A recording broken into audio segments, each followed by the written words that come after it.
She makes one video and thinks that she's a YouTuber.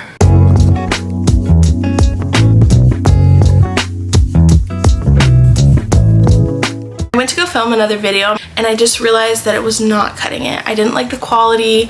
I didn't like how hard it was on my storage. So I decided to do a bunch of research into the best affordable beginner YouTube cameras, and I found the Sony ZV-1F. I just want to preface that I am not a camera person. I don't know everything about the technical details. These are just things that I found super helpful when I was researching what camera to buy. So many people recommended this camera when it came to affordable vlogging cameras.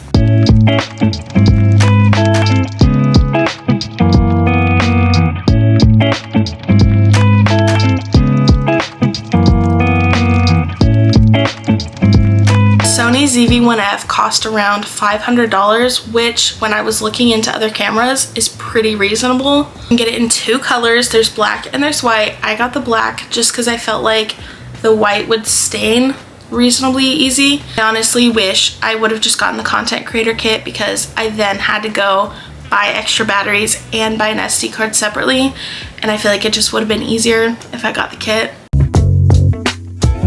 So obviously I haven't had this camera for very long, but from the time that I've had it, these are the features that I personally really enjoy and kind of were the reasons that I bought this specific camera. I needed one with a flip screen. Like, it's just so much easier to see yourself in a viewfinder rather than having to set yourself up in front of a mirror or go set it up and come back around and sit down.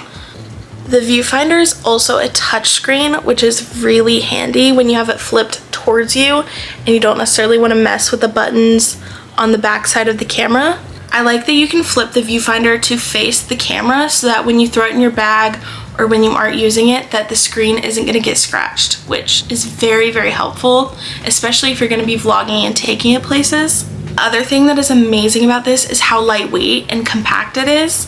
I can see why it's marketed as a vlogging camera because it's so easy to carry around, and it's still kind of discreet. While still being a camera, it's discreet enough that I would feel comfortable taking it around and not feel awkward like I'm holding a big bulky camera.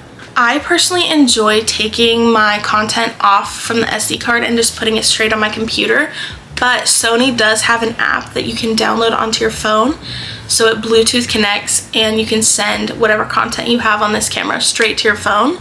So I know a lot of people would really enjoy that feature, especially if you want the content straight on your phone right away. You're using it to film TikToks, or maybe there's just a specific clip that you want on your phone. It's really helpful to have the app. I think maneuvering this camera is actually really simple too. Like, I haven't had too much struggles figuring out how to set it up or finding the settings that I want to change. So that's another pro, is that it's pretty beginner friendly coming from a very beginner. I do love that it comes with a wind muffler for your microphone, especially if you're going to be outside or walking around with it. It's really nice to have a wind muffler. I don't know if it's called a wind muffler.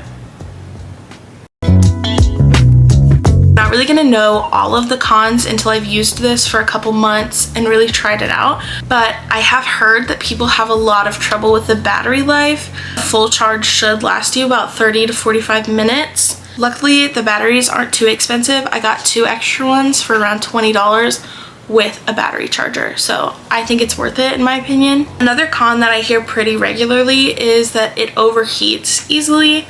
I can't speak on that too much. It is pretty warm and I've only been here for about 20 minutes. So if you're wanting to film for long periods of time, I would take that into consideration.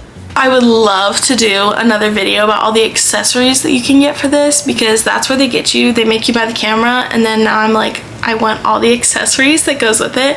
So if I end up buying a bunch, I will definitely make a video on all of my Sony ZV-1F accessories. Can't wait to start making content fully on here and using my camera more, and hopefully posting some vlogs soon. I want to get over my fear of being perceived. I want to put myself out there. I want to really enhance my content on here. I'll make sure to have everything linked somewhere in the comments so that you can find it super easily. If you have this camera, please leave how you feel about it in the comments, because I've watched so many videos on here, but it's always nice to have an extra opinion. And if you're thinking about getting it and you got it, please let me know in the comments.